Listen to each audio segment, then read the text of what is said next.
Who, if anyone, did Epstein traffic these young women to besides himself? Himself. There is no credible information. None. If there were, I would bring the case yesterday. Hey guys, welcome to Rockin' Politics. I'm Rantoinette. We've got a lot of stories to get through today. So much stuff to get through. We got the Epstein files. We got Donald Trump talking about federalizing the elections. We've got some election drama going on in Texas. We got all the ICE stuff still going on in Minneapolis. We've got it going on in Maine and soon to be Springfield, Ohio. We'll get to that later. And some general tomfoolery going on in Washington. So many stories to get through today. Before I get started, if you guys wouldn't mind liking and subscribing, I would really appreciate that. It helps me out considerably. And by the way, if you are interested in the rock side of my Rockin' Politics, feel free to go over to Thorns Rocks on all of the socials and on YouTube. You'll be able to find some rock and roll music there, and it will tickle your fancy and it will please your lug holes. All right, so let's get started with the big old break-in Epstein drama that's going on, and it is just too much. Hopefully I'll be able to do this in short order, but there's so much stuff, there's probably no hope of that. Y'all remember this one? This one I thought was pretty interesting. Just a few months ago, old Kash Patel in a Senate hearing. Let's hear what he's got to say. Who, if anyone, did Epstein traffic these young women to besides himself? Himself. There is no credible information. None. If there were, I would bring the case yesterday that he trafficked to other individuals. And the information we have, again, is limited. So the answer is no one? For the information that we have. The information that he has in the Epstein files. Remember that old chestnut? I don't know. Maybe we ought to ask Dan Bongino about that. Apparently, he had to go back to his show. Now, one of the big names in this 3 million document dump that just came out is our boy Elon Musk. And honestly, I think that I need to laminate this tweet and put it on my wall, because when we talk about projection, everything you need to know about how the sausage is made is contained in this very short Twitter post. Nobody has fought harder to fulfill of the Epstein files and prosecutions of those abused children more than I did, knowing full well that the legacy media, far left propagandists, and those who are actually guilty would. And here's the part that I think that just summarizes this whole thing. Number one, admit to nothing. Number two, deny everything. Number three, make counter accusations against me. Projection much, my dog.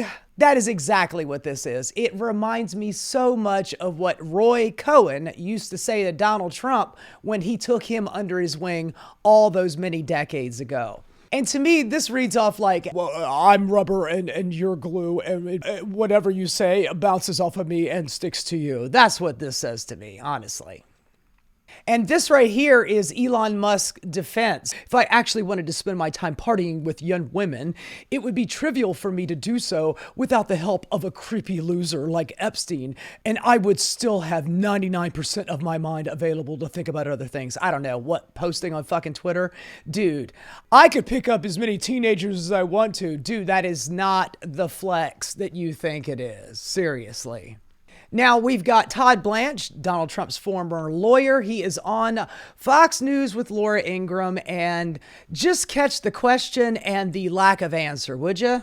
Is there any chance that any of these individuals who partied with Epstein and engaged in, relations with minors will be prosecuted? Well, Any look, chance? I'll never say no, and we will always investigate any evidence of misconduct. But as you know, it is not a crime to party with Mr. Epstein, and so as horrible as it's not a crime to email with Mr. Epstein. And some of these men may have done horrible things, and if we have evidence that allows us to prosecute them, you better believe we will. But it's also the kind of thing that the American people need to understand, that It isn't a crime to party with Mr. Epstein. It isn't a crime to have Didn't lunch look on like his that's all island. that was going on some of those photos. I mean, if the photos could speak, some of them look pretty bad. That's right. And unfortunately, photos can't speak. And so we need witnesses. Actually, photos do speak. Have you ever heard the expression, a picture's worth 1,000 words? I think these pictures are saying a hell of a lot, my dog. A hell of a lot. And by the way, she asked him there at the very beginning. What was that question that she asked? Is there any chance that any of these individuals who partied with Epstein and engaged in, relations with minors will be prosecuted? Engaged in relations with minors. There it is right there. He did not answer that question. He's like, well, you can't, it's not against the law to party with Epstein, says Trump's former and still existing lawyer, even though he is working for the government. But whatever, I digress. Laws don't matter anymore. But she asked that question. Are any of the people that engaged in flagrante delicto with young underage girls or underage boys, are any of them going to be prosecuted? Well, it's not a crime to party with Epstein. Well, thanks for your clear answer, my friend. Thank you so much. I'm sure Donald Trump is very proud. Now, look, you got CoffeeZilla here, and CoffeeZilla has been on this like a dog with a bone, and nobody can do this better than he can, so I'm going to let him chat it up a little bit about Elon Musk. Go on with your bad self, CoffeeZilla. We've been lied to also by another richest guy on the planet. Geez, it's a shock why they don't want to put this out. Elon Musk, who has been saying for years that it is a lie that he went to Epstein's island. In fact, he says he refused to go. From Elon, he says, Epstein tried to get me to go to his island. I refused. He says, anyone pushing this false narrative deserves complete contempt. Later responding to another headline, which said Elon Musk planned trip to Epstein's private island. And he says, this is false. But of course, we start to dig through the files, and we can see on Epstein's calendar that Elon Musk is booked in December 6th of 2014. But maybe you don't believe that. That's just the word of Jeffrey Epstein. But maybe you'll believe the word of Elon Musk, who was caught emailing Jeffrey Epstein to go to his island post the guilty plea. Elon Musk writes, we'll be in BVI St. Bart's area over the holidays. Good time to visit. Jeffrey Epstein says, I will send a heli for you. Later, Elon Musk writes to Epstein, probably just to Lula and me, his ex-wife, what day night would be the wildest party on your island? The world's richest man is asking the most pedophile man for the wildest party on his island. And then it gets more explicit. In 2012, remember, this is the guy who said, I refused it. I could never do that, right? It's false. But here in 2012, he says, do you have any parties planned? I've been working to the edge of my sanity this year. I really want to hit the party scene in St. Bart's or elsewhere and let loose. The invitation is much appreciated, but a peaceful island experience is the opposite of what I'm looking for. Guys, he can't even play the I went to go study math excuse, which is what all these guys do. They say, hey, I just went to go talk to scientists. Elon's like, hey, I don't want to do that. I'm looking for a party. That's what I'm here to do. And then Jeffrey Epstein writes, understood, I will see you on St. Barth. The ratio on my island might make your ex-wife uncomfortable. I can't believe these guys are lying to us, and people are swallowing it still, thinking that Elon Musk had nothing to do with this guy. So again, that's 2012. That's 2014. But guess what? There's another time in 2013. I mean, this seems like a yearly thing with the boys. Here, once again, Elon Musk writes, we'll be in the BVI St. Bart's area over the holidays. Again, is there a good time to visit? Jeffrey Epstein, any day, 1st of the 8th, play it by ear if you want, always space for you. They then plan some more, and you might think, well, if Elon ever told the truth, this is when he has to reject, right? Because he said, I refused. But actually, it appears to be one of those cases where, like, your friend says, like, oh, bro, I dumped her. And actually, it was the other way. Yeah, it turns out Elon didn't dump the p***. The p*** dumped Elon. He says, bad news. Unfortunately, my schedule will keep me in New York. Hopefully, we can schedule another time in the future. Jeffrey Epstein let Elon down. That's actually the real story. Aww. Is the reason he didn't go in 2013 was because he couldn't go. Jeffrey Epstein was not there. Guys, I mean, how blatant do they have to make it before we start to just see through it, right? When they issue these ridiculous denials, they're totally associated with the guy after the guilty plea. They lie through their teeth, but they can't even keep their story straight. I mean, that's what's crazy. They're not even competent at this. They get caught in their own lies all the time. Oh, poor Elon, man. He was trying to get his swerve on, man, but Epstein was not hooking him up. And by the way, that email that Elon Musk sent to Epstein about wanting to come out there and party, that email was sent from Musk to Epstein on Christmas morning, 6 a.m., 2012. So there is no pretending like you do not know the kind of person that Jeffrey Epstein is. He's already gone to jail for this shit. Now, CoffeeZilla also talks about Bill Gates. He is prominent in this particular file drop. Let him spin this yarn. to, but we have to start with probably the craziest revelation here, which is Jeffrey Epstein emailing himself about Bill Gates. Now, if you don't know, Bill Gates and Epstein had a relationship post 2008. That's a big year. You're going to hear a lot today because 2008 was the time that Epstein pled guilty for soliciting of somebody under the age of 18. He was a predator at this point. Everybody knew it. Now, eventually, Bill Gates would get divorced when all of this came out. Melinda Gates said it was part of the direct cause for the divorce. She said she met Epstein and said he was evil. He was evil personified. So you have to understand, this is like Bill Gates' kryptonite. He's one of the richest men on the planet. He's got this huge philanthropy arm. But this relationship with Epstein has been a huge problem for him. And Epstein appears to have known that because in 2013, Bill Gates appears to be distancing himself from Jeffrey Epstein. And Epstein seems to have a problem with that. He says, I assume the dedication to our relation went both ways. Larry has now asked me to recommit to a confidentiality agreement. Basically, he's got to shut up about his relationship with Bill Gates. And this is where the blackmail starts, and it comes in the form of like, if I were you, I would do X if I were the type of guy that you should be. He says, in that regard, I suggest I buy you the house that you had your heart set on. In addition to 5 years of severance, we'll buy you out of the investment contract we agreed upon, 30 to 40% of a $100 million partnership for $30 million in today's terms. That's what I would have done had I been in your shoes. Then he lays out what he has on Bill Gates, or what he says he has. Quote, to add insult to injury, you subsequently, with tears in your eyes, implore me to delete the emails I had regarding your STD. Your request that I provide you antibiotics that you could surreptitiously give to Melinda, and the description of your I mean, Oh my God, man, seriously. He was asking Jeffrey Epstein, he's like, yo, man, can I put some antibiotics in my wife's food unbeknownst to her to keep her from getting the gonorrhea, the clap, the whatever the hell, the crabs that I got from some Russian hooker that you gave me? What is your advice? I mean, God, man, just because you are a billionaire does not mean that you are not socially awkward as fuck and that you're a genius at everything. That's the point, that just because you are rich does not mean that you are better than anybody else. In fact, I think it makes you worse. Now, I wanted to move on to this article here. I think that it is pretty interesting. Based off the newest tranches of emails and texts released by the Justice Department this week, Epstein, at the very least, believed that he was orchestrating the downfall of the global order in the 2010s. In June 2016, he emailed venture capitalist, early Facebook investor, and Palantir co-founder Peter Thiel, writing, "Brexit is just the beginning." He then laid out the most succinct mission statement we currently have for what Epstein is trying to accomplish: return to tribalism. Now, remember, this is in the early 2010s. Look how tribal we are now. I'm just saying. You and I both agree zero interest rates were too high. And as I said to your office, finding things on their way to collapse was much easier to find than the next bargain.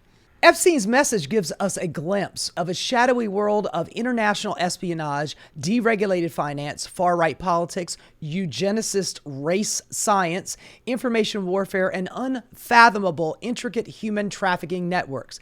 Epstein wanted to break the internet and eventually democracy to cover his tracks and cash in the chaos.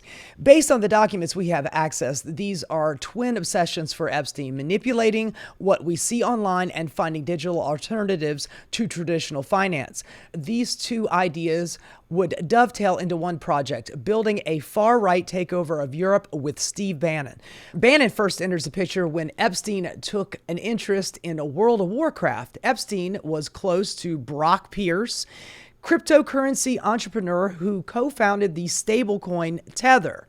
In 2001, Pierce founded Internet Gaming Entertainment, or IGE, a company that tried to build trade market for in-game currency for video games like World of Warcraft. In 2007, Pierce was replaced at IGE by Bannon, co-opting the existing video game industry and replaced traditional education. He seems to think that you could inspire kids to learn better by gamifying it. Journalist Michael Wolff, who advised Epstein on strategy, would formally connect Bannon and Epstein in October 2017, 2 days after the New York Times published the investigation into director Harvey Weinstein, which jump-started the Me Too movement. Bannon and Epstein would message often about Me Too, referring to it by its other name, Time's Up. At one point, the two men brainstormed how to use cryptocurrency to fund a populist nationalist coalition that could stave off Time's Up for the next decade. And it seems like both Bannon and Epstein had already independently figured out the perfect place to build that coalition: 4chan. Just to add a little bit of context to this, I'm a big fan of Sam Seder in the Majority Report. Sam Seder once said about Alex Jones that if he didn't exist, the CIA would have created him. It's all about disinformation. And that, I think, is what this 4chan little segment is all about. Just bear with me here.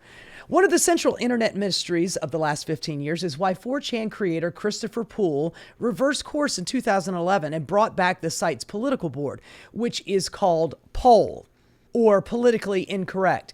It would become the staging ground for Gamergate, the 2016 campaign, and the far-right populism wave that swept the world in the back of the 2010s. Let's not forget Pizzagate also. Anybody who uses it knows exactly why it was removed. When I re-added the board last year, I made a note that if it devolved into Stormfront, I'd remove it. Stormfront is one of the oldest neo-Nazi communities on the web.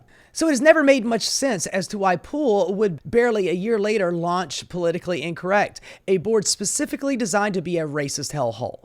But buried inside the newest batch of files released in the Epstein investigation is a possible hint as to what made Poole change his mind.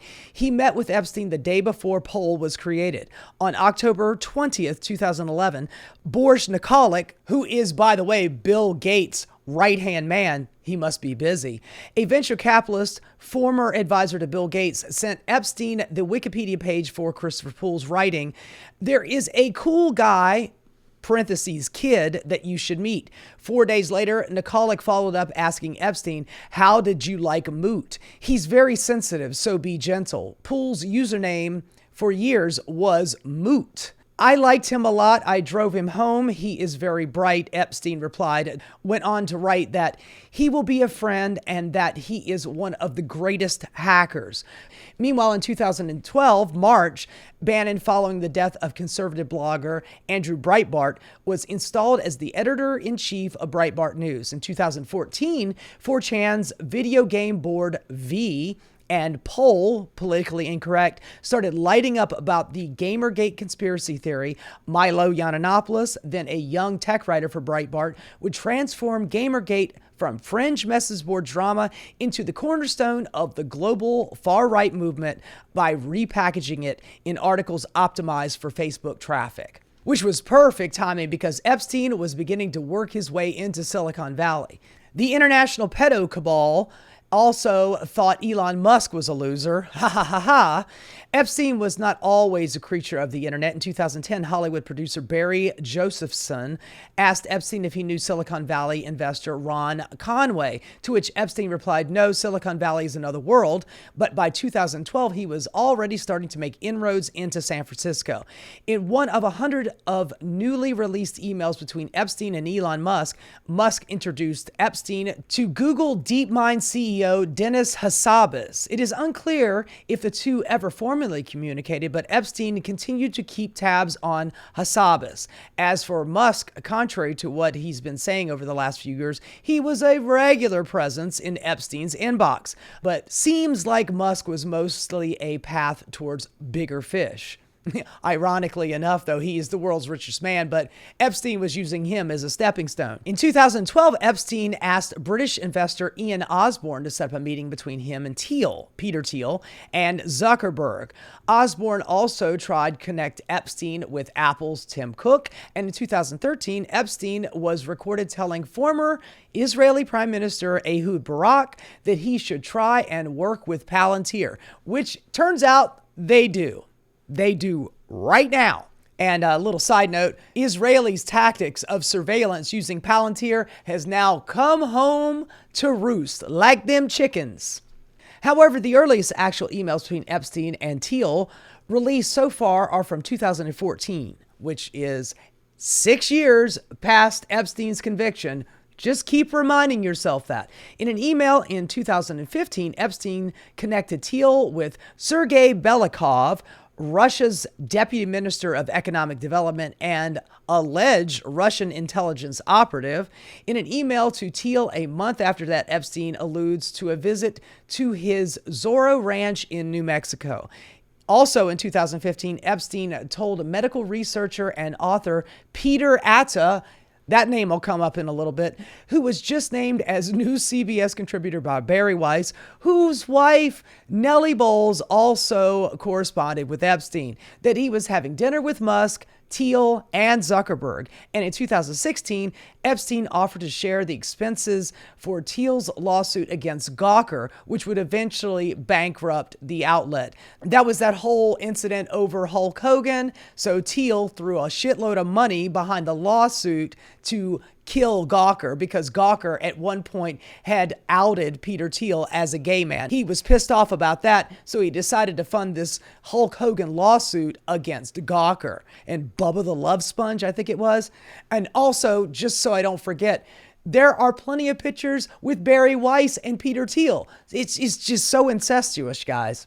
During this time, Epstein was trying to worm his way into the world of science and technology by using his connections to then director MIT lab Joy Ito, former Harvard president Larry Summers, and LinkedIn co-founder Reid Hoffman. More on those to come too, who Osborne in an email refers to as Fatty. These guys are fucking children.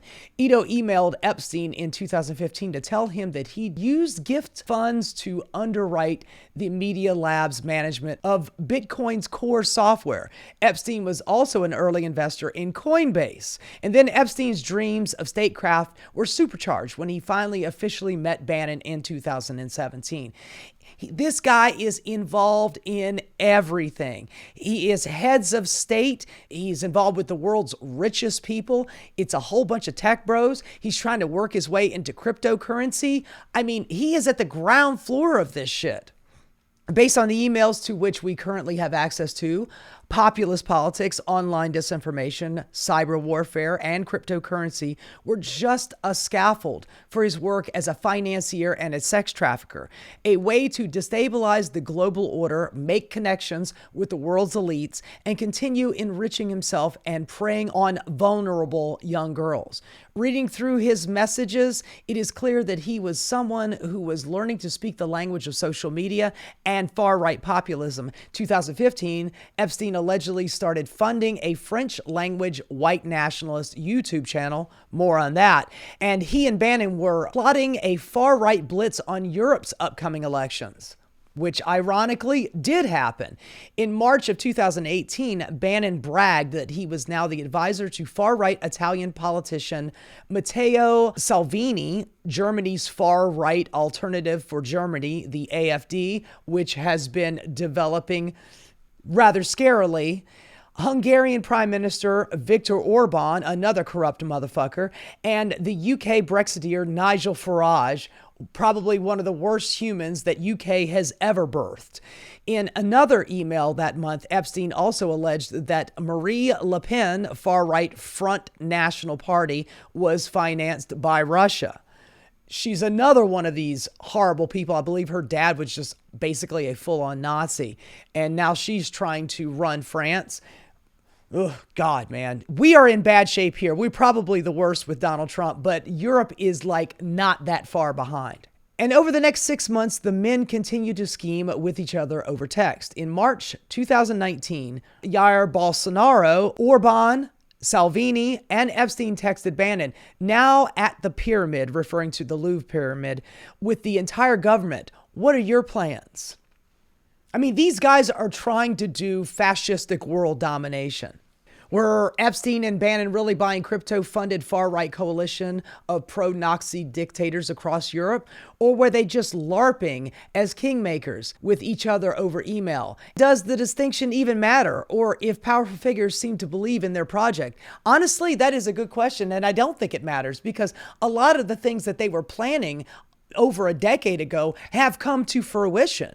It is nearly impossible to get pulled deeper down the rabbit hole while reading through Epstein's emails, because whether or not he did directly influence elections across the globe, he was trying to. And he had the means and the access to believe that he could. possibly the most prolific sex trafficker in human history, spent the last decade of his life investing in technology that would help Russia, as he wrote in a 2013 email, leapfrog the global community by reinventing the financial system of the 21st century. He was fascinated by websites like 4chan and technology like Bitcoin, and was personally invested in success of far-right politicians in the US and in Europe. He believed he was months away from ushering in a new world order that would allow him to continue with his monstrous passion projects like creating super race of children with his own DNA and building a fascist national state to manage overpopulation and climate collapse. Reminds me so much of Elon Musk trying to do basically the same thing. And lo and behold, that guy is a fucking Nazi. Sig Heil much, Elon? And he wined and dined the world's most powerful men, none of whom seemed to have an issue with any of these ideas, inviting them to his island and his ranch, and made sure that they were surrounded by an endless supply of young girls, drugs, and the like. And I'm just not sure what we're supposed to do with all this knowledge. Yeah, man, seriously, me either. Now, let's get down to some of the nitty of the gritty of that article and all of these Epstein files. Check this out. Creator and past owner of 4chan, Chris Poole, known as Moot, was in contact with Epstein, possibly opened up the board politically incorrect after meeting with him. Here are all the emails with that. 4chan image board. It's basically reiterating all the stuff that I read in that last article, but here's some documented proof of it. Seeing as the 4chan community evolved into the Groypers, and the Groypers are the ones now ecstatically praising and defending Epstein. And look, if you look at the likes of Nick Fuentes, he's out there fucking hawking Epstein merch, wearing t-shirts, saying shit like Epstein is cool. I mean, these guys, man, these are some dark ass mofos. This dropped just not even a week ago. Ghislaine Maxwell drops new Epstein allegations, and they're a doozy. Ghislaine Maxwell accused the Department of Justice of failing to investigate nearly 30 of Jeffrey Epstein's associates, 4 of which were co-conspirators, and 26 of them are some of the names that have been redacted in these files, which they're not supposed to be redacted. Moving on, we got this one right here. I fucking love this. This is just brilliant. Howard Lutnick, and he is telling this woman who does this podcast called Air Force One about how he would never, ever, ever come in contact with Jeffrey Epstein. He met him one time in 2005, thought he was a creep, told his wife, ain't never seeing him again. Here's that video. I say to him, massage table in the middle of your house? How often you have a massage? And he says, every day. And then he gets weirdly close to me. Ooh. And he says, and the right kind of massage. Ooh. Now my wife. What is that, like a shiatsu and a grease down, man? We talking deep tissue? What are we talking about here? Oh, he's talking about his dick. Is standing here. So she looks at me and I look at her and we say, I'm sorry, we have to go. I think thou doth protest too much, but sure, go on with your bad self. By the way, just let me expand this a little bit so you can see it. This is a letter from Howard Lutnick to Jeffrey Epstein. I don't know why they redact the names when it's got it right up here, but hi, Jeff. We are landing in St. Thomas early Saturday afternoon and planning to head over to St. Bart's on Monday at some point. Where are you located? What is your exact location for my captain? I mean, all these guys have got fucking yachts, man. So you tell your captain to tell my captain where to land, or maybe you can send your heli over to land on my heliport on top of my big ass yacht. Does Sunday evening for dinner sound good? I have another couple, Michael and Marcy Learman, with me on my boat. And each of us has 4 children. 2, 16, 2, 14, 13, 12, 11, and 7 years old. Why in the fuck are you telling the pedo guy how old your children are? Are you offering them up? I mean, that's what it kind of seems like. Is this the payment? Let me come on party on your island and here are my kids? What in the actual fuck, y'all? Seriously. Anyway, let's listen to the rest of this. And we left. And in the 6 or 8 steps it takes to get from his house to my house. By the way, they live next door to each other. He's admitted this before, but sure, man, I would never come into contact with him. Ever, ever, ever, even though he's my next door neighbor. Oh, did you get some of my mail? Hey, I've got a cup of sugar with your name on it. My wife and I decided that I will never be in the room with that disgusting person ever again. Really? So I was never in the room with him socially, for business, or for even philanthropy. If that guy was there, I wasn't going because he's gross. Yeah, man, he is gross as shit, but he's got a great island to party on, especially around Christmas time. U.S. Commerce Secretary Lutnick planned Epstein Island visits, email shows. So golly gee, another one of these rich elite types are lying about knowing Jeffrey Epstein. Man, who'da thunk it? Now more on this, we've got Prince Andrew, or formerly Prince Andrew, and now he's just going to have to be known as Andy Mountbatten fucking Windsor, whatever the fuck his name is now. There's some pictures here which are kind of creepy, man. I mean, honestly, I don't know what we're looking at here. I don't know if this is a game. I know that the girl looks really young, and in this picture over here on the left, Andrew looks a little scared. So, I mean, I don't know. Are you checking for a pulse here? But man, this is so weird. So fucking weird. Newly released images from the US DOJ appear to show Andrew Mountbatten Windsor, formerly Prince Andrew, on the floor with an unidentified person. Got more on that. Epstein released 2020 emails reference Prince Andrew was accessory to the death of a young girl he tortured and instructed to murder. What? Exactly. So is that girl in that photo that we were looking at, is that the girl that's in this email? From Brian Miller to somebody, and the subject line says, Ghislaine Maxwell. Back in the 90s, Ghislaine recruited a girl for modeling career. Instead of modeling, she was sold as a slave for sex and torture. Prince Andrew was an accessory to her death as he tortured her and me to force her murder. Now, of course, Donald Trump he's like Mr. Backdrop behind all this stuff. All of the files that have been released, I mean, the first tranche that was dumped like a month ago was basically all about Bill Clinton. Of course, the DOJ was going to drop that one. But in this new tranche, there has been some stuff that has come out about Donald Trump. But for some reason, Donald Trump thinks that he is exonerated in all this. It looked like this guy Wolf was a writer, was conspiring with Epstein to do harm to me. And I didn't see it myself, but I was told by some very important people that not only does it absolve me, it's the opposite of what people were hoping, you know, the radical left.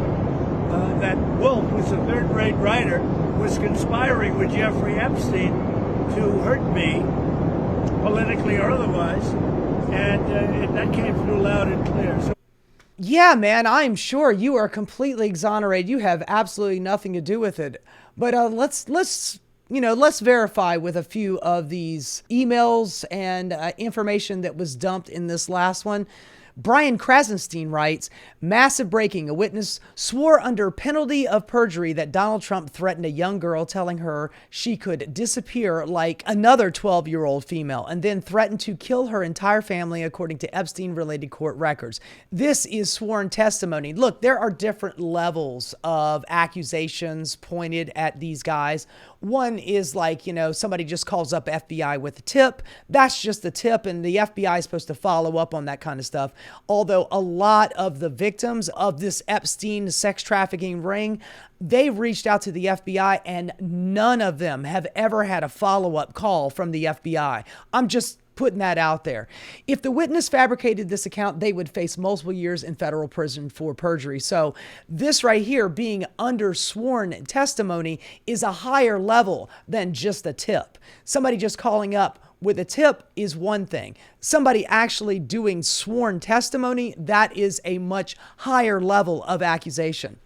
Here's another one, and this one is just one of those call-in tips to the FBI. It's just a complaint summary. Blank reported an unidentified female friend who was forced to perform oral sex on the President Trump approximately 35 years ago in New Jersey. The friend told Alexis that she was approximately, I don't know why they didn't redact that name, that she was approximately 13 to 14 years old when this occurred, and the friend allegedly bit President Trump while performing oral sex. The friend was allegedly hit in the face after she laughed about biting President Trump. The friend said that she was also abused by Epstein. This is an article on that story that I was mentioning earlier. Witnesses told FBI Trump threatened to disappear girl and have her whole family killed. The DOJ briefly erases long list of tips against Trump in the new Epstein documents. The file was taken down just hours after the Department of Justice released it and then put it back up. No, that doesn't look suspicious at all. No, not even a little bit, man. Now, moving on, we've got more of these cast of characters of the pedophile elite.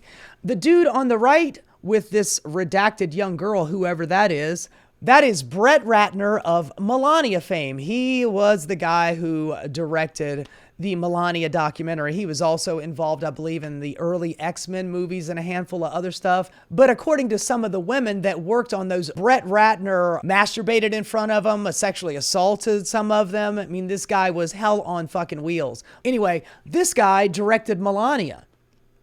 And, here's a picture of some of the greatest people on earth. My God, Donald Trump, Brett Ratner, Melania, and fucking Diddy Combs, man. Fucking Diddy. You think that Donald Trump's not going to pardon Diddy? It's coming, honey. It'll just have to be on a quiet news day. Maybe another Friday news dump. So yeah, man, I think that that is exactly the kind of guy that would not only be on the Epstein Island hanging around with Jeffrey, but also palling around with Jeffrey's longtime friend, Donald Trump, and his hoe bag of a wife. Now, Larry Summers, who was, I believe, Obama's economic advisor, he has been a centrist libtard in the economic world for a long ass time. He's always been wrong. Sorry, I misspoke. Not Obama, Bill Clinton. He's been around for the last 30 plus years. What a wretched individual. Larry Summers sent an email to Jeffrey Epstein saying, Jamaica, very good. Kids, great, though tired of some of their admiration for Bernie Sanders. I mean, Jesus, man. Bernie was right. Bernie would have won. For God's sakes, man. Can we please invent a time machine and go back to 2016 and just spank Hillary's ass? My God. The amount of carnage that has happened between now and then is just astounding. Bernie, GOAT status, man. The only time he shows up in the files is when he's being trash talked by Larry Summers. I can't think of a better person to have in your enemy's box than Larry fucking Summers. Jeffrey Epstein to Reid Hoffman being the creator of LinkedIn. That is his claim to fame, and he's a fucking billionaire for creating a, hey, I need work. Hey, I'm looking for a job. Congratulations. Make $1 billion. Come to the Island Ranch and let's play. Will you be in New York for General Assembly, Clinton, etc.? This is in 2015, so Clinton was well on her way to running for president. Something urgent, currently in China, prepping Xi visit in a few weeks. And then Jeffrey writes back to him, okay, come to the Island Ranch. Let's play. It'll be fun. Let her hair down. Kick up her heels, if you will. Now, this is pretty disturbing video that got leaked in this email dump. It is a video of Jeffrey Epstein chasing around some young girls in his kitchen. And, I mean, look, you can't see anything. Thank God you can't see anything. But it is pretty goddamn disturbing, y'all.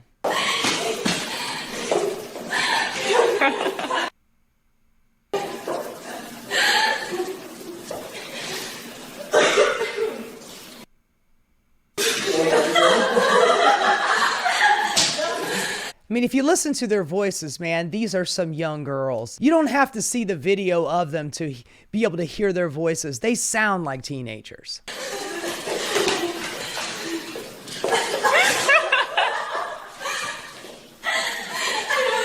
I think we've lingered on this long enough, but yeah, man, it's fucked up.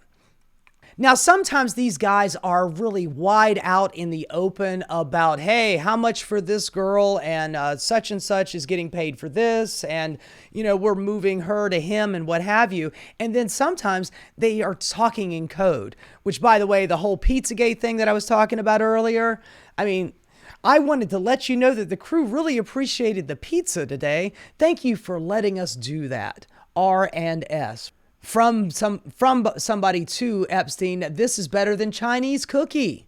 Let's go for pizza and grape soda next time. Grape, is that short for rape? Grape soda? No one else can understand. You mean radiating a soft glow with the look of bliss and excitement? Yeah, that's the pizza. She looks pregnant. So what I mean, why are they talking in code? They don't normally, in the subject line, the pizza monster. This is from G-Max, which is Ghislaine Maxwell. And sometimes even she is creeped out about this shit. Sorry, I have no stomach for even the slightest aggro. I don't have the stomach for it or for any of the drama. Imaginary or real, I'm still fragile off the last one and scared of shadows. She sounds like she is creeped out about something, although she is a creepy bitch. So what in the world would creep out a creepy bitch? Who knows? This is from a redacted person to Epstein. I simply cannot believe this victory. No one called it. We all thought she'd win. You must be happy, though. Talking about how Hillary Clinton lost the election. This is on November 9th, 2016. I remember flying back with Donald on his plane. The first weekend I went to visit you in Florida was the weekend he met Melania. It is alleged that Donald Trump met Melania on the Lolita Express, and that's the first time he had sex with her. He kept on coming out of the bedroom saying, wow, that's a hot piece of ass, talking about Melania. Nuts. Anyway, I hope you're enjoying Saudi. So Jeffrey Epstein was in Saudi Arabia, and they're talking about how Donald Trump was fucking Melania, and they were both surprised that Trump won the election. I wasn't. Now, this is an email redacted to redacted, and it's involving the FBI, and the subject line is about Clinton. In the main SS, there was a mention of an orgy with Tony Blair. Can you cut and paste that? The other person that was including on this was the FBI New York Violent Crime Threat Office, and there's a cell phone that was redacted out of it too. I would sure like to investigate the origins of the plan to have convicted sex offender Jeffrey Epstein lead an annual modeling contest for, quote, all the top girls of Russia. This is to Jeffrey Epstein from Redacted. It says, Jeffrey, Anton proposed to make a model contest in Russia. It could be Miss of Russia or Model of Russia. They were trying to make like a Miss USA in Russia. I got an idea. Why don't you ask Donald Trump? Because he did the whole Miss USA thing. Why don't you just go to him? Donald Trump is always trying to bite off somebody else's thing, and they were buds. So he would be the perfect person to ask. You could participate on every step of the contest and have an access to all pre-selections, votes, files, and photos. Some yank material for you later.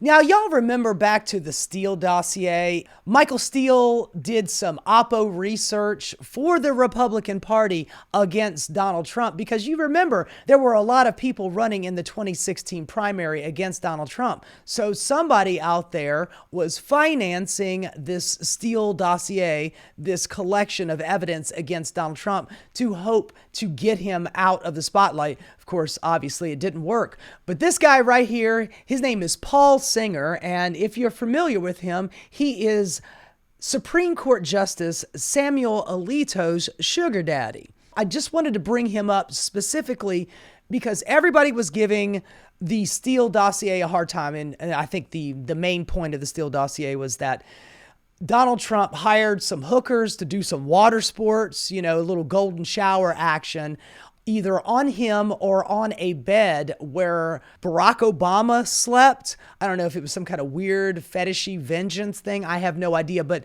that is the biggest piece of news that came out of the Steele dossier. The secret funder of a once secret dossier of opposition research on Donald Trump has been unmasked. The dossier produced during the last year's presidential campaign purported to document possible connections between Russians and Trump Organization business or the Trump campaign.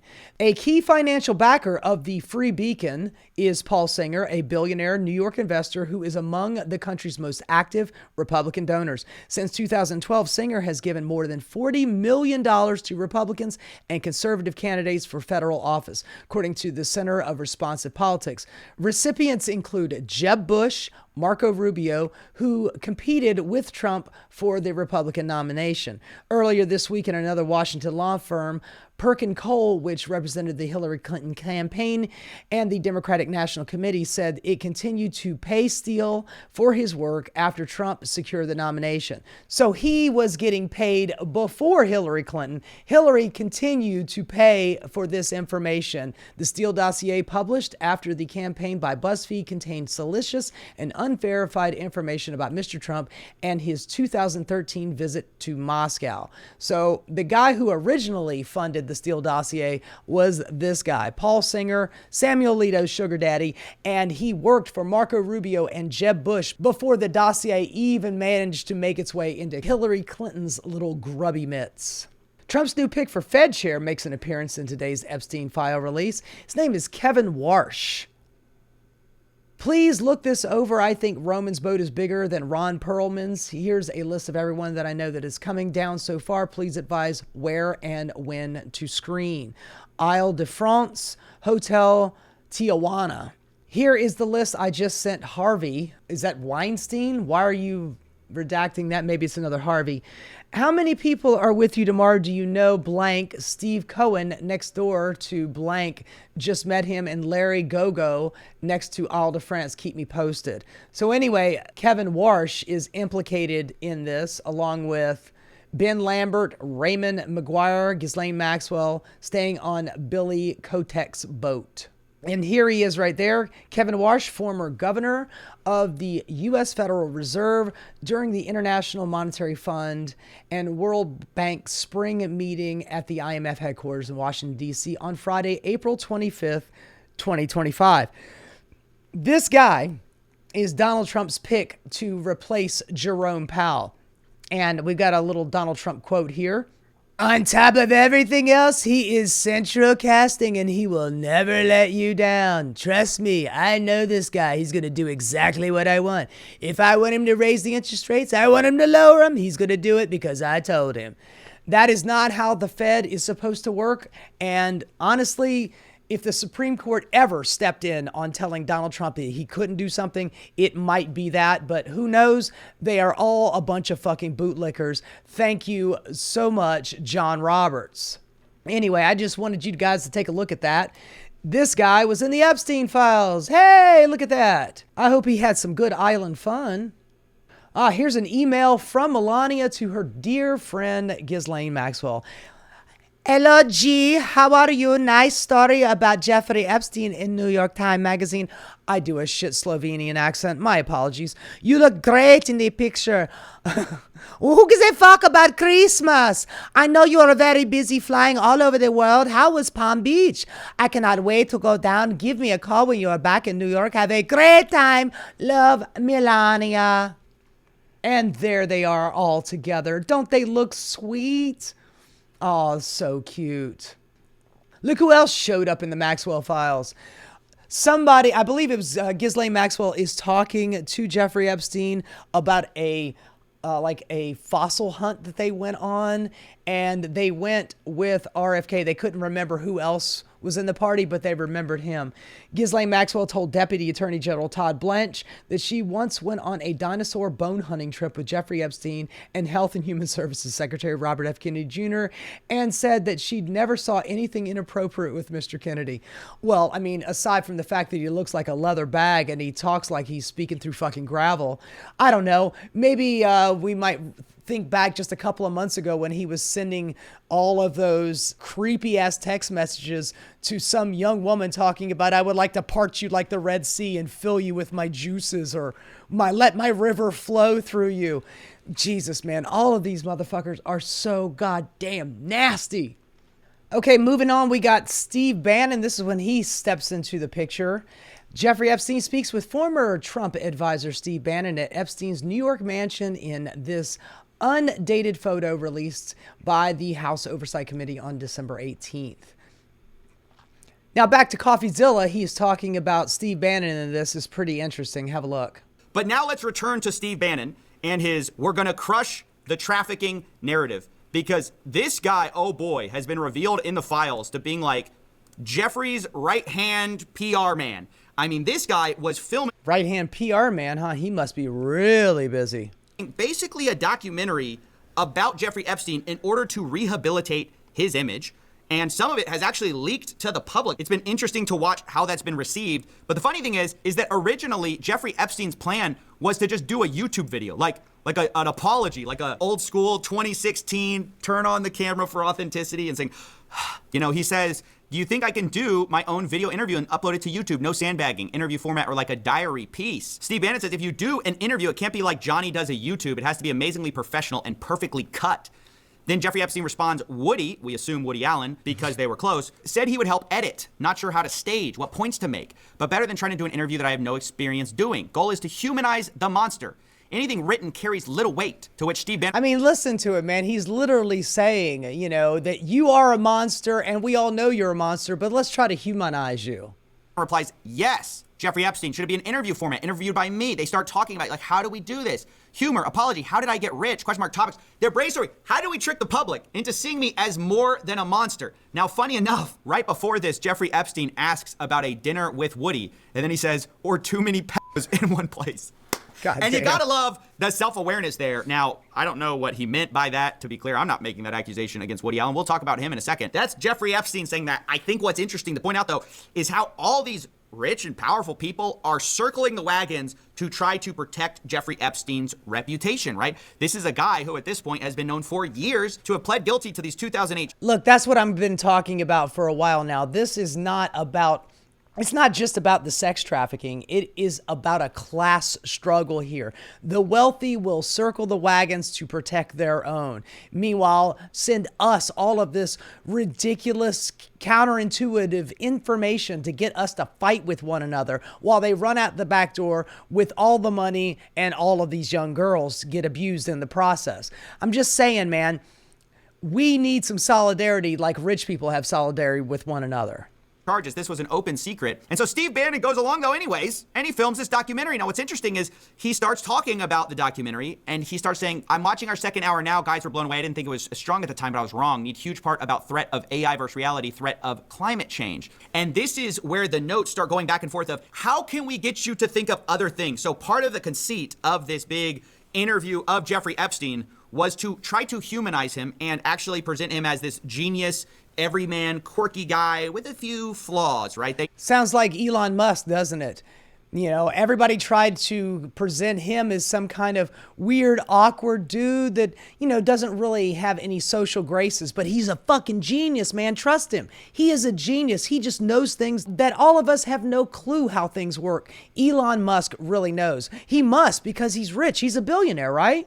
Knew they couldn't run away from the crimes. To quote, in Bannon's words, yes, yes, yes, of course, but we must counter rapists who traffics in female children to be raped by world's most powerful, richest men. That can't be redeemed. Can't redeem the unredeemable. You are a lot of things which we will show, but you are not that. Bannon is aware that, like, they can't fully embrace the Epstein thing. They have to kind of make it about more than that. And if you see the YouTube clip going around, that's what that is. And it's been so interesting to watch the reaction because you see, even for people who've been prepped with the idea that this is basically propaganda, some of them still fall for it. They post things like, you know, oh, bro is casually confirming the world's conspiracies because he's talking about 2008. But guys, that's the whole deception. They're like trying to be like, hey, this guy, this horrible monster, he's going to tell you the secrets of the inside club. So you think more, that's the whole thing. That's how they're getting away with this. It's not some kind of, oh, he happened to want to talk about this. This is all premeditated. This has gone through revisions. They even called Jeffrey Epstein the smartest guy in the room. You're the smartest guy in the room, right? You know that. It's honestly ridiculous anyone believes the false conceit of, you're obviously the smartest man in the room. You could tell us the world's secrets. I mean, this guy, honestly, he talks about some of his engagements, like with the Rockefeller board, and he tries to say that owning a calculator is why he got that. It was very advanced in those days to have a Texas Instrument calculator, where it could, by putting in the numbers, it would multiply for you to do square roots. And that was the first, and everyone who had a calculator was already advanced on Wall Street. The most important parts of business we're really now going to calculations. Places like Rockefeller needed someone to say, look, we're entering a different world where numbers and the numbers of companies, portfolio management was going to be balanced. It was going to be statistical. Jeffrey, could you come on the board, potentially sit on the finance committee? So we're honestly supposed to believe that Jeffrey Epstein got into this prestigious Rockefeller board because he had a calculator, but also that he's the smartest guy in the room.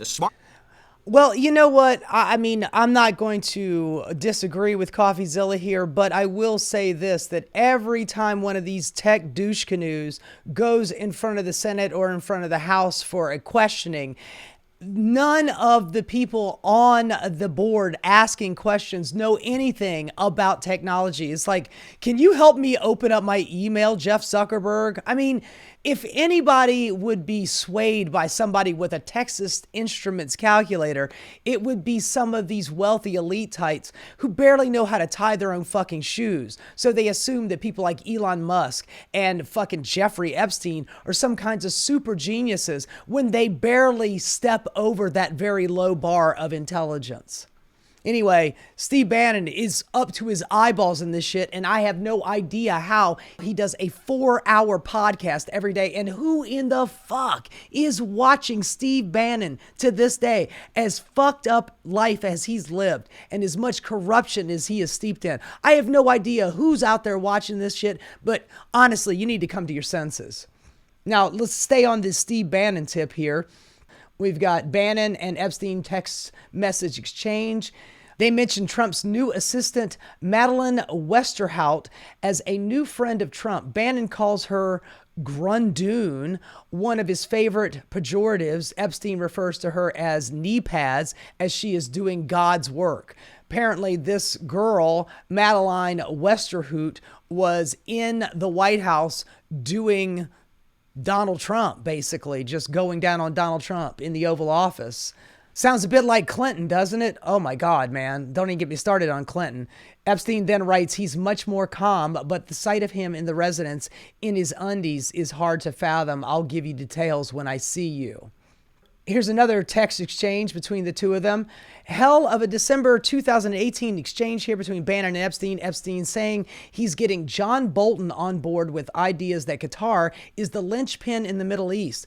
Go figure. This is 2018. We're in 2026. Donald Trump has got all kinds of fucking deals with Qatar. And let's not forget the $400 million plane that they gifted Donald Trump. Oh, I know it's for the American public, but who's going to keep that fucking thing when they're done with it? I guess we'll find that out. That's if Donald Trump lives, and that's if he just doesn't give up the presidency. We'll never know. And Bannon says while he's got Bolton on his NSA job, he will not cross Sheldon Adelson.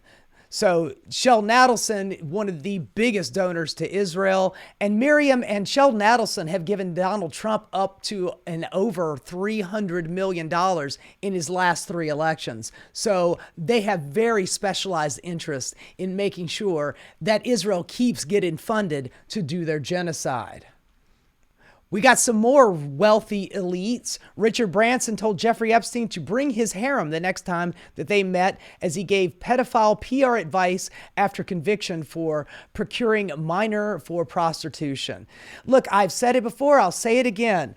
People are only as moral as their options. And when you have all of the money in the world and you have all of the options, you float above the law. That is the 2-tier justice system that we're living in. And these guys having all of the options in the world, that means that their morality is non-fucking existent. And I remember Richard Branson had contact with Jeffrey Epstein where he said, hey, I think that enough time has gone by since you had sex with a 17-and-a-half-year-old. Isn't that okay? Let's just make it okay.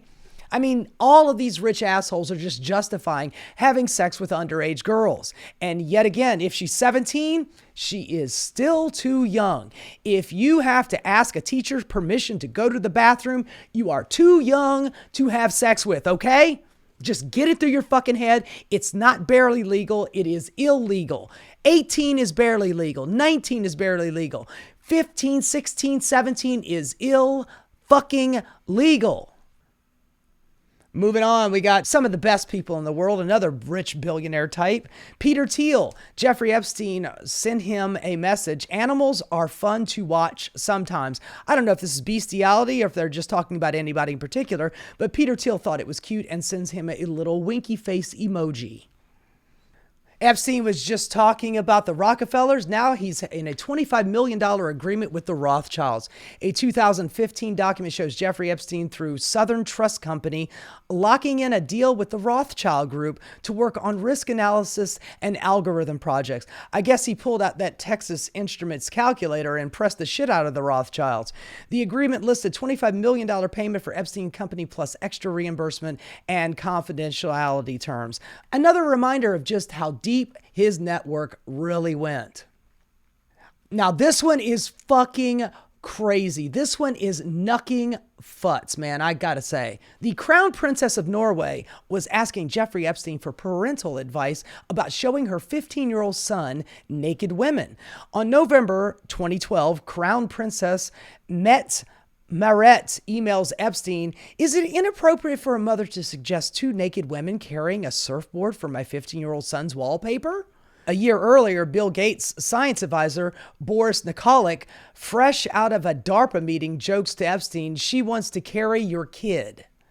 Epstein called her a mess and invited Nikolic to my island. 1,000 mentions in the files. Poor judgment doesn't cover it. And just a little follow-up on that story. Son of Norway's crown princess denies rape charges in court. That's the kid that she wanted to send the 2 pictures of naked girls and surfboards. Woman, you fucked up your son. I mean, look, being wealthy rots your fucking brain without a doubt. But when you have a mother like that, I mean, what the hell does she do to this kid? The son of Norway's crown princess stood on trial on Tuesday on charges of rape, domestic violence, assaults, and drug possession, among other crimes, in the case that has shaken the embattled royal family.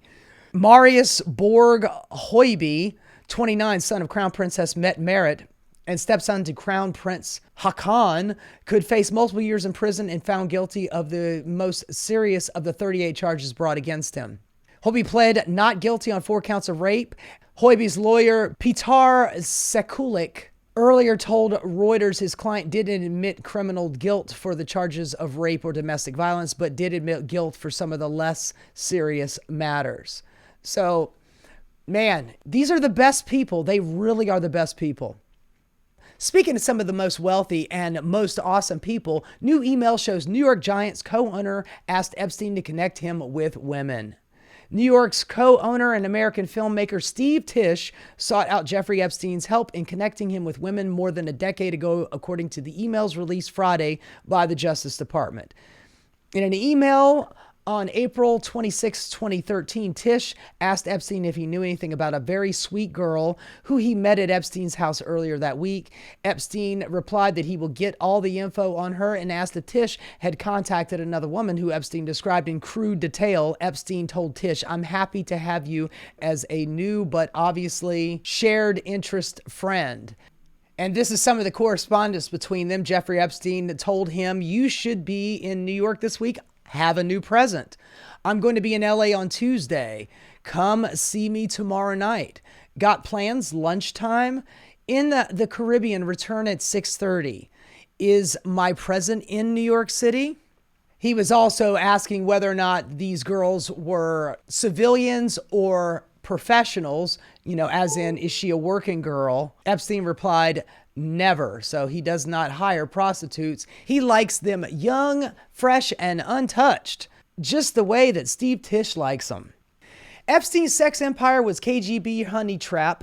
Pedophile financier had multiple talks with Putin after conversation with Russian girls flown in to harvest compromise on world-famous figures. Now, look, I am not saying that Russia is the only one that Epstein worked with. He worked with a shitload of people. Another country that he enjoyed working with was Israel.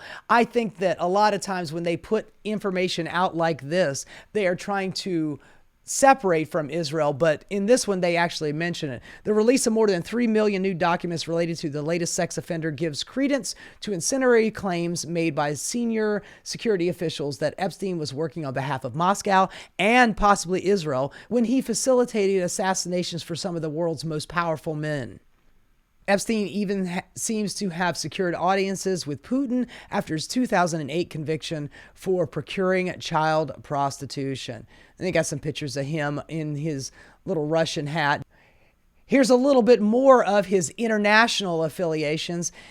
If a certain Israeli politician made an unreported diplomatic visit to China following a meeting with foreign minister in Jerusalem on April 23rd, it's possible that he could be the recipient of these vids from Epstein because he was also in the United States in mid-May of 2009. Check this out. Where are you? Are you okay? I love the torture video Jeffrey Epstein sends to somebody. Redacted. Who knows who this is? I am in China. I will be in the U.S. the second week of May, sent from my BlackBerry. So, who was in China and who came to New York after a China visit in the second week of May in 2009? Israel Prime Minister Netanyahu meets with Yang Jiechi April 23rd, 2009. More on this. One of the most well-known parts of the Epstein saga is that then U.S. Attorney Alex Acosta said that he gave Epstein a shockingly lenient plea deal because he was told Epstein belonged to intelligence. Back in 2008, when he was convicted of soliciting sex from a minor, he got the sweetheart plea deal of a lifetime where he got to leave jail every day for work and go to the office or do whatever the hell he wanted. He had a couple of prison guards watching him, which ended up becoming like bodyguards for him. And he got to stay out of jail. Only time he ever spent in jail was at night, where he slept in the place like it was a goddamn hotel, and then he'd get to leave during the day. So not much of a jail sentence. That was long based on one anonymous source in the Daily Beast tabloid, and Acosta explicitly denies saying this, but now there is more evidence and more details. This FBI report describes a confidential source reporting the same thing to them about Acosta and claims it was Epstein's attorney, Alan Dershowitz, who said Acosta had to give Epstein a lenient deal because Acosta was told his ties to intelligence, meaning both U.S. intelligence and the Mossad. Jeffrey Epstein was represented by I Keep My Underwear On for Massages Dershowitz. CHS, remember, Dershowitz tells Alex Acosta, U.S. Attorney of Southern District of Florida at the time, that Epstein belonged to both U.S. and Allied intelligence services. Just in, FBI reports citing confidential human sources released in the final batch of Epstein claims Trump has been compromised by Israel. CHS believed that Dershowitz was co-opted by Mossad and subscribed to their mission. CHS advised that this was a real collusionary story. Trump has been compromised by Israel, and Kushner is the real brains behind the organization and his presidency. More. Yet another reference to torture. Epstein asked the Harvard professor Novak, "Did you torture her?"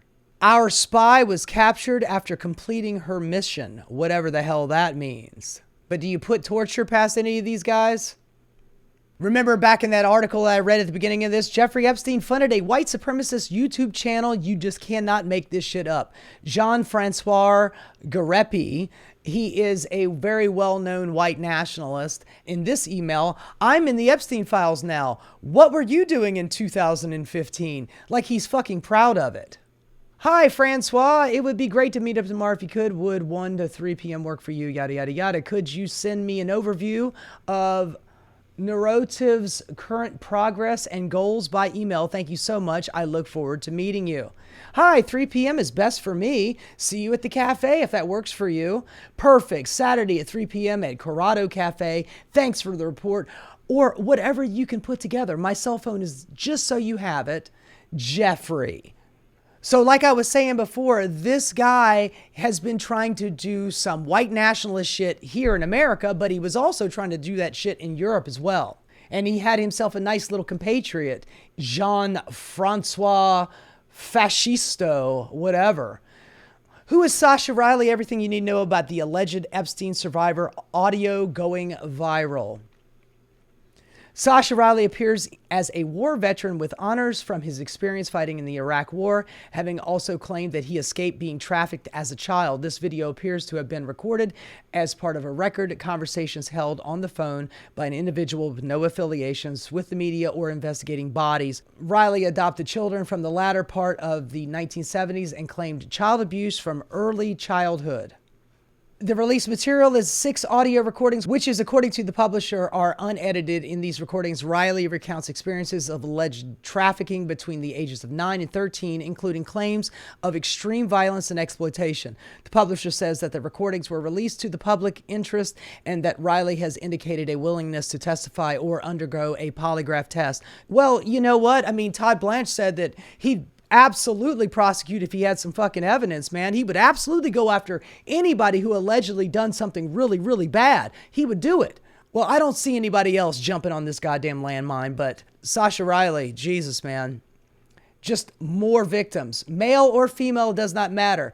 Just as long as you are young and exploitable. Now, I mentioned earlier about Bari Weiss and her affiliations with Peter Thiel and the tech bros and Epstein. Let's lay out the connections, says Jeet here. Weiss's partner and ideological collaborator, Nellie Bowles, was on very familiar terms with Epstein. Here's a little email. Convicted sex offender just followed up on our last conversation. How was introducing Bari Weiss to your parents? Nellie Bowles says, ha ha ha, it actually went great. How's being rich going? I missed this, just figured out who you are. It actually went great. How's New York? Which prince is trying to buy the house today? And of course, Epstein sends back, when are you and your babe back in New York City? He's talking about Bari Weiss. So now that you know that Bari Weiss, who is running CBS at the behest of Larry and David Ellison, a couple of Zionistic monsters, was very familiar with Jeffrey Epstein, and so was her girlfriend, Nellie Bowles. Mega curious CBS boss wife busted integrating herself with Epstein. Journalist wife of CBS News MAGA adjacent editor-in-chief appeared in the most recent release of the Epstein files, telling the pedophile about her personal life. Nellie Bowles told Epstein how she introduced her new partner, now her wife, Bari Weiss, to her family a month after apparently meeting Epstein at his townhouse. The email shows how Bowles, who co-founded the Free Press with Bari Weiss, which, by the way, was bought by Larry and David Ellison for $150 million. The Free Press gets like maybe 5,000 views per video. They are not worth $150 million. If that's the case, then I'm worth at least 50, for God's sakes. Now, here is a little bit of additional dramas involved in this. Trump's kissing CBS new boss fights to save Epstein's shame star from, quote, the mob. By the way, this guy right here, his name is Peter Attia, and he is, I guess you would consider him a concierge doctor to the rich, where they pay him 5-6 figures for his advice on, hey, if you want to stay in shape, eat some vegetables, drink water, and sleep, and maybe exercise. And they're like, oh my God, this guy's a fucking genius. Let's give him thousands and thousands of dollars for his stupid ass fucking advice. Honey, it ain't rocket science, man. Seriously. But this guy, he is just another one of these health gurus, you know, a la Dr. Oz. Thank you so much, Oprah Winfrey, for bringing that monster into our lives. And now we have the new Oprah. Her name is Bari Weiss. She just has a little bit less charisma than Oprah. And she is trying to bring this guy in, Attia, Peter Attia. CBS News' new controversial editor-in-chief, but her career railing against cancel culture. Now she's fighting again, this time to protect her newest star contributor, who has deep ties to Jeffrey Epstein. He was in the files like 2,000 fucking times. Bari Weiss was reportedly battling to keep this self-styled longevity expert, Peter Attia, at CBS after he was found nearly 2,000 times in the latest tranche, just days after Weiss unveiled him and several other controversial figures as contributors meant to alleviate the network. I mean, for God's sakes, man, she did the Erica Kirk video, which was a huge fucking flop.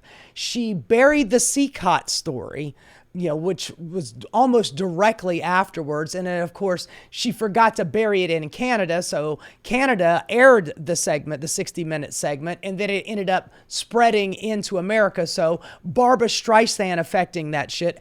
Everybody ended up watching it. And then she hired that guy, Tony DeCoppola, who has already says that I am the new Walter Cronkite, which, by the way, you cannot say that shit.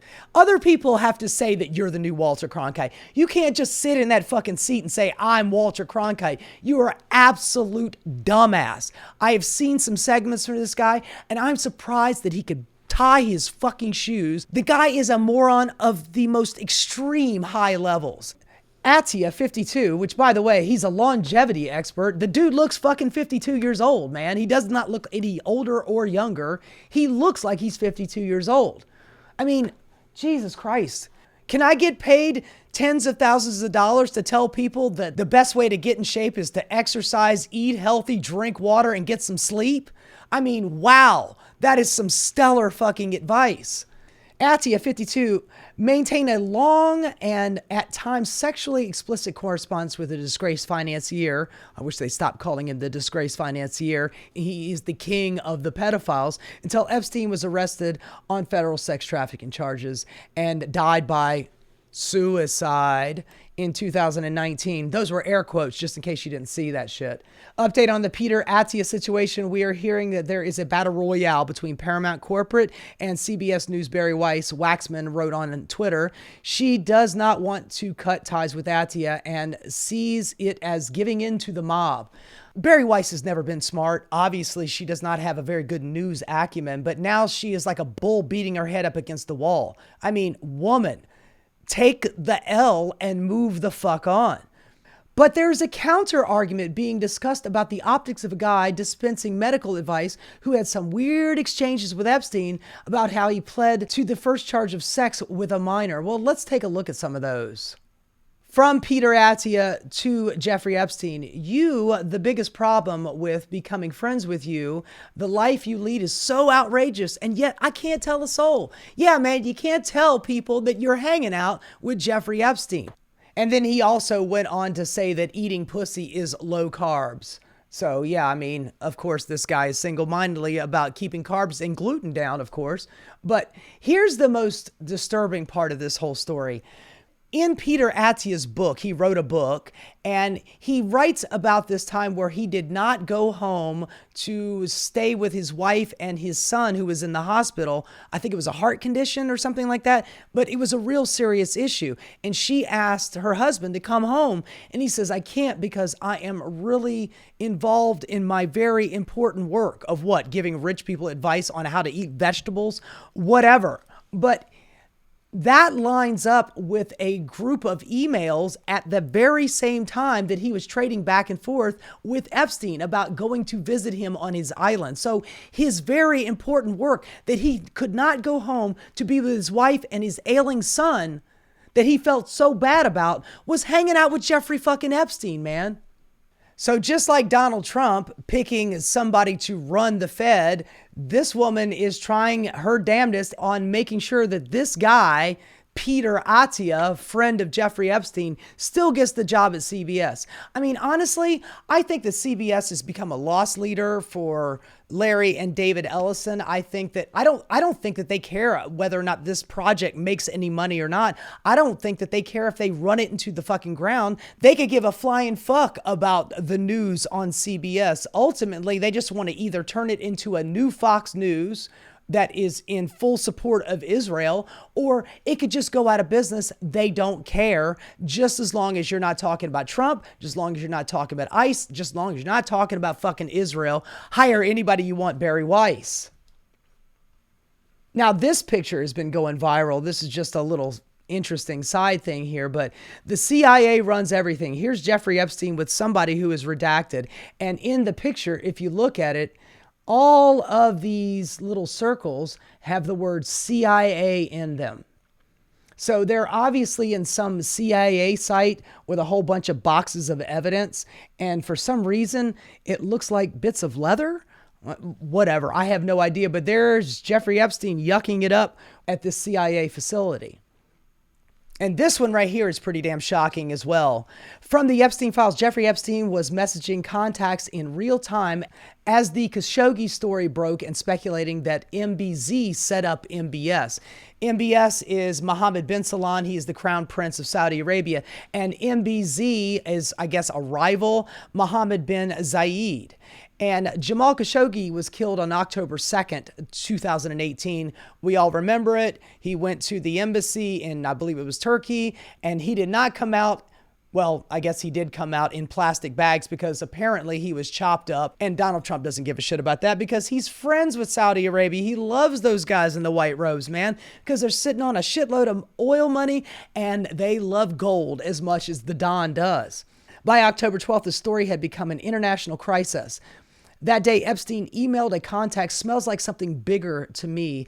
He then messaged someone else. What I'm told, secondary source, is that one of the assistants put the video on his phone and was hacked. October 13th, Epstein again. Can they label him a terrorist, covert op, gone bad, honey trap, Turks, MBZ? Then at the same night, a message to Epstein, "MBZ asked me to come over and see him ASAP, leaving in the morning." Epstein has sources inside the operation. He was speculating the UAE Mohammed bin Zayed set up the hit to burn MBS, and someone in his circle was being summoned to meet MBZ the next day. A convicted sex trafficker running point on Gulf royal intrigue during an assassination cover-up. This guy fucking knew everybody.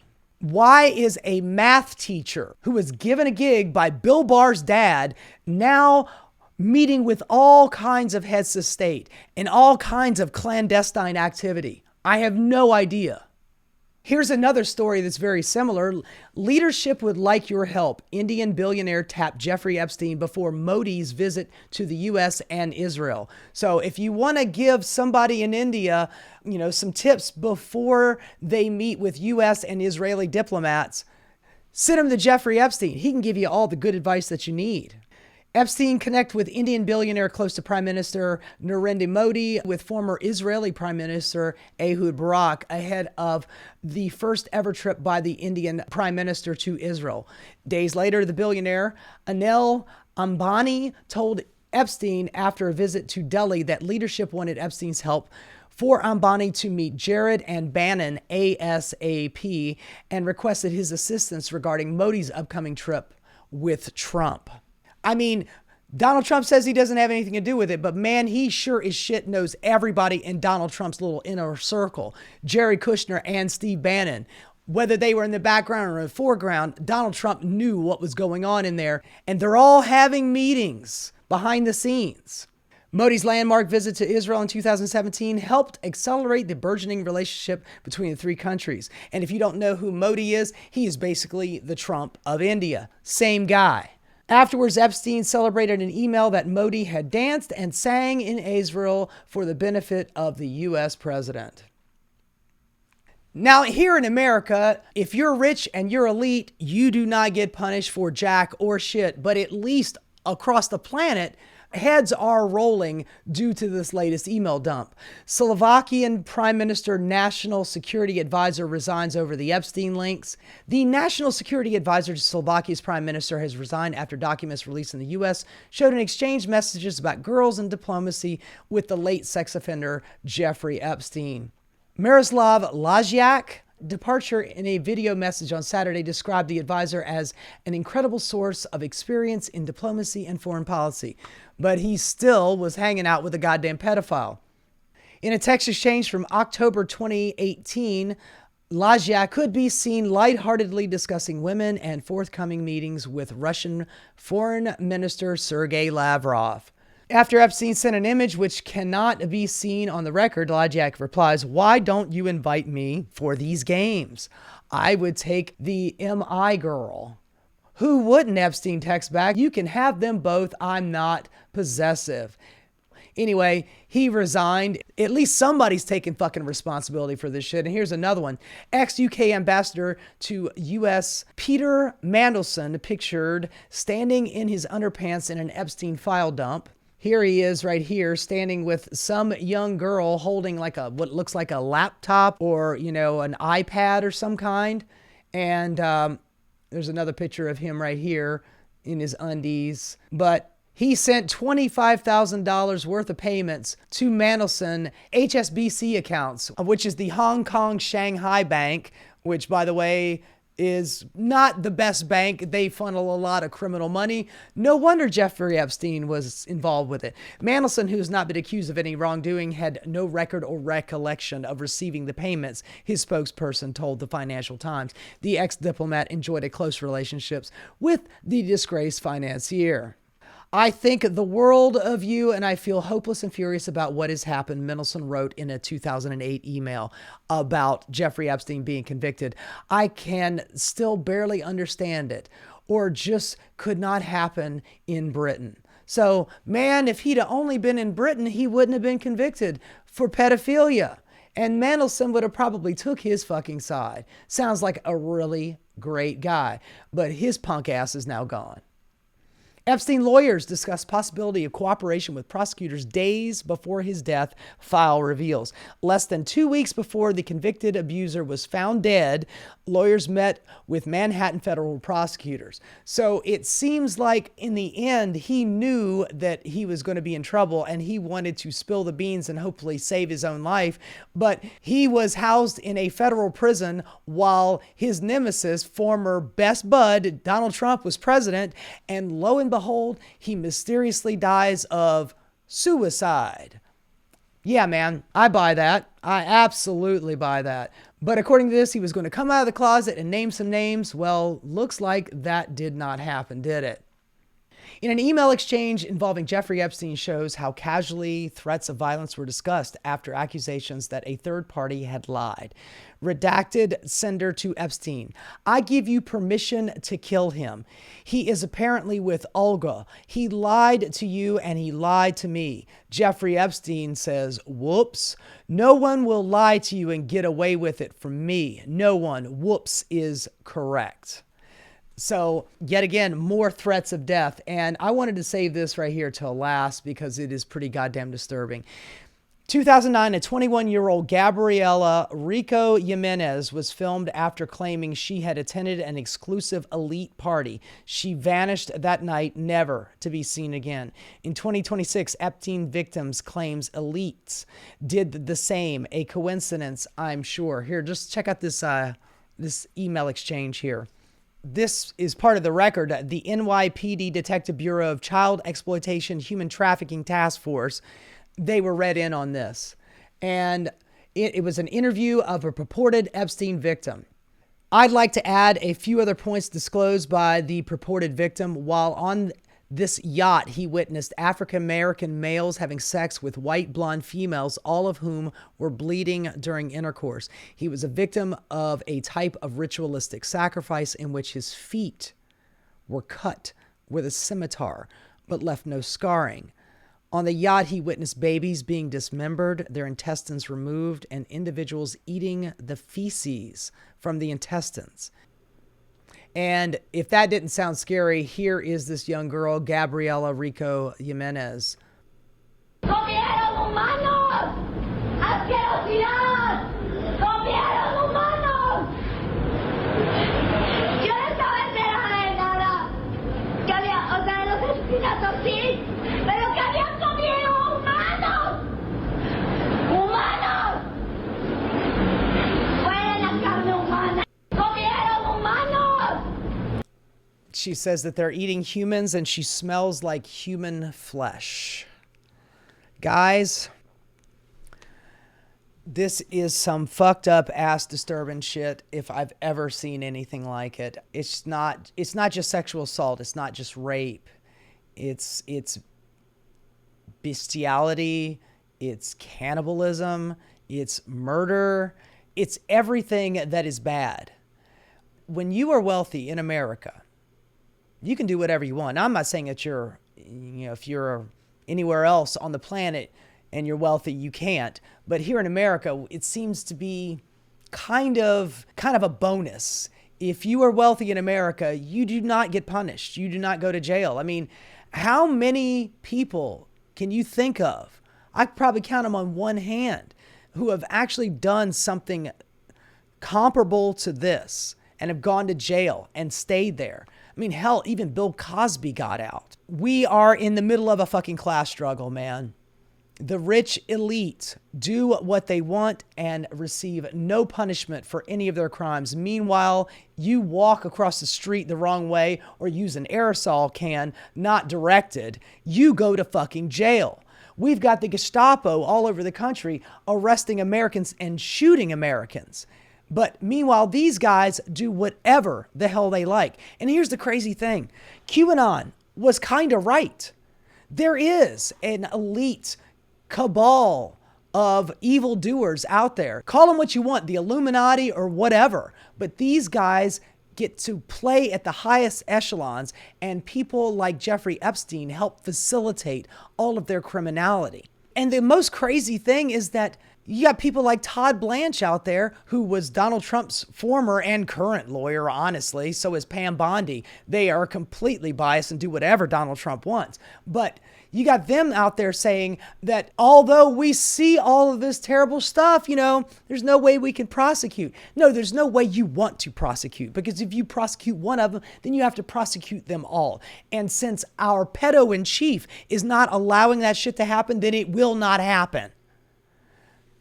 Goddamn, man, all of this stuff is just, if you made it through this whole video, man, you've got to be hurting as bad as I do, because this shit is gut wrenching. I hated having to do all this fucking research to go through this shit.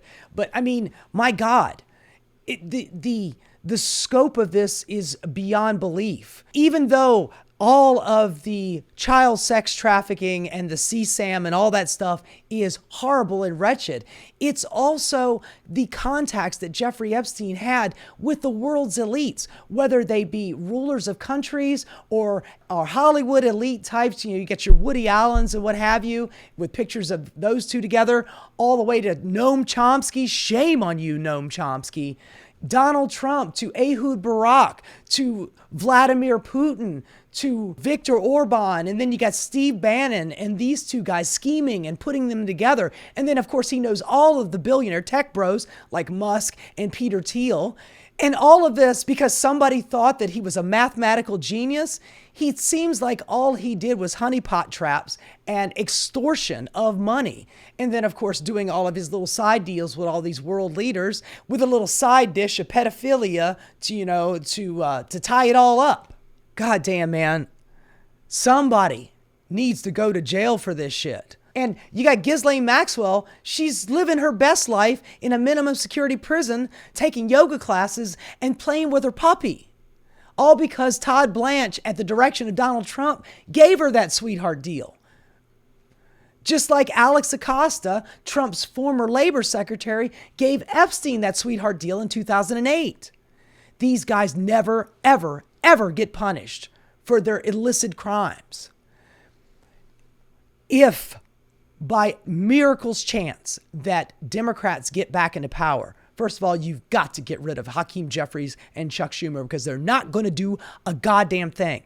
But we need to prosecute these fools. All of them need to be prosecuted for a myriad of things, whether it's the ICE Gestapo shit, whether it's the election engineering, or this ridiculous Epstein covered up. All of these guys need to be fucking buried under the goddamn Hague. And if you are running for office in 2026 and 2028 and you're not talking about this shit, just stay home. You have no business running for office if you're not running to save our democracy and prosecute these goddamn criminal elites.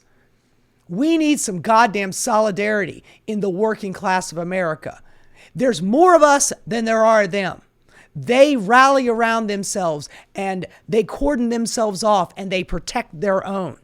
We have got to break that cycle. Just because you are a rich billionaire does not mean that you're above the law, and it sure as shit does not mean that you are better than the rest of us. I do not care if it's Bill Clinton, Bill Gates, Bilbo fucking Baggins. Heads need to roll. I can only hope in the next couple of elections that it is too big to rig and Democrats get back in power. But it remains to be seen whether or not those who get power in 2028, if they will actually hold these people accountable. Because Joe Biden and Merrick Garland sure as shit didn't. We got to hope for better. We have got to get better. Hey guys, thanks so much for watching. If you enjoyed what you saw, please like and subscribe. Keep rocking.